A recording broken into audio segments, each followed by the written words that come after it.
And that's when I come across to where Billy and Mark are on their points, and I make sure there's 5 feet exactly between the points on the line. So a 3 foot, 4 foot, 5 foot triangle will always be perfectly square. That's just simple geometry.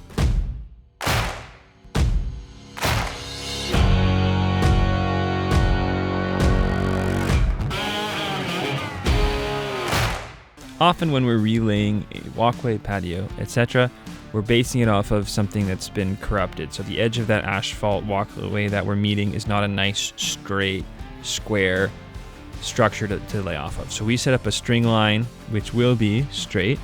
We set up the string line, and then we set up a 3, 4, 5 string line. So 2 string lines in a right angle situation.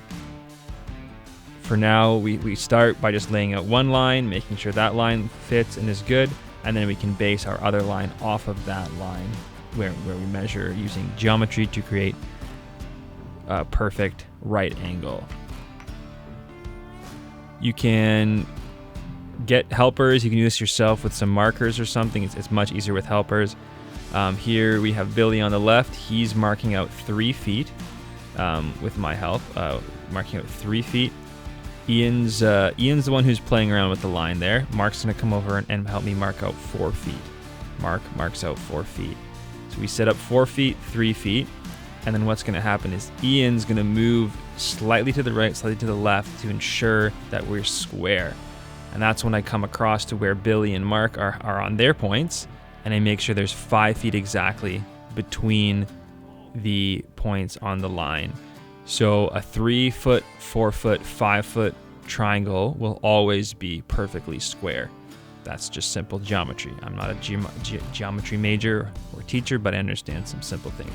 So here Ian is, Billy and Mark maintain their places on the lines, and Ian moves his string according to my directions to ensure that we get to that right angle.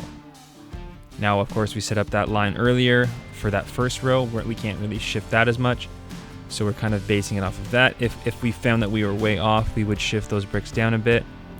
So we're going to be checking that line. We're pretty good already. Ian moves it a little bit one way or the other, and we get a good square line to lay off of. Now we know that our blocks that we lay in, our pavers, are going to be laid in nicely, laid in straight, square to each other. There's not going to be any weird twisting lines in the pavement.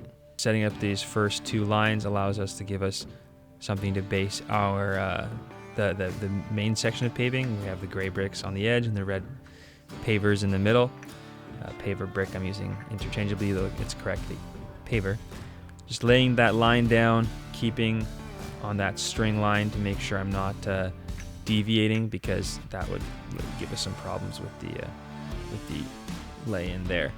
Also, there was a problem where people put I'm not sure who did it, but someone messed up the edge bricks that we had taken out in pattern earlier, and I had to figure out with my pictures I had taken where we should shift things around. So here I'm shifting something down. It had been put in incorrectly. I referenced the pictures and was able to quickly solve that problem. It's important to check your grade and potential puddling even while you're laying your pavers, because if you discover a mistake right then, we can take things out and take the pavers out and redo the grade. Lots of times people do not do this. They miss something that becomes pretty obvious once you lay that final level down. They miss something, and then everything's done, and they find that there's a puddling area. So I double check my start just to make sure that what I thought I had right was right, and that saved me a lot of headaches. Will save you headaches if you're trying to do this yourself, because sometimes people will have done their grade and they made a measurement incorrectly, and they don't realize that till they put their level down. Till they don't realize they made a mistake until they put their pavers down, their block cap, if they're making a step. So it's important just to get that visual look, put the pavers in, check it quick, and you're going to see if you did it right or not, and you might save yourself a lot of trouble.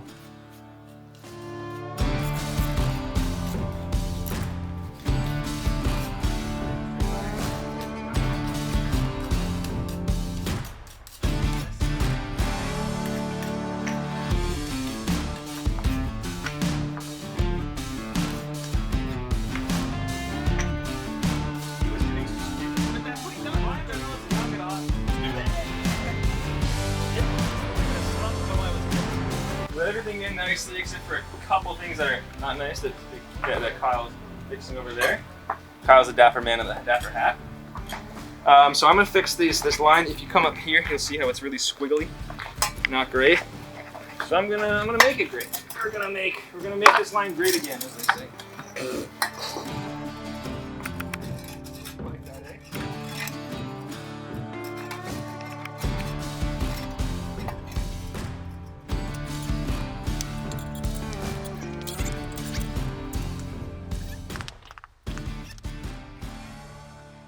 The rigid edge or snap edge restraint to keep the interlock from shifting outwards, preventing horizontal creep.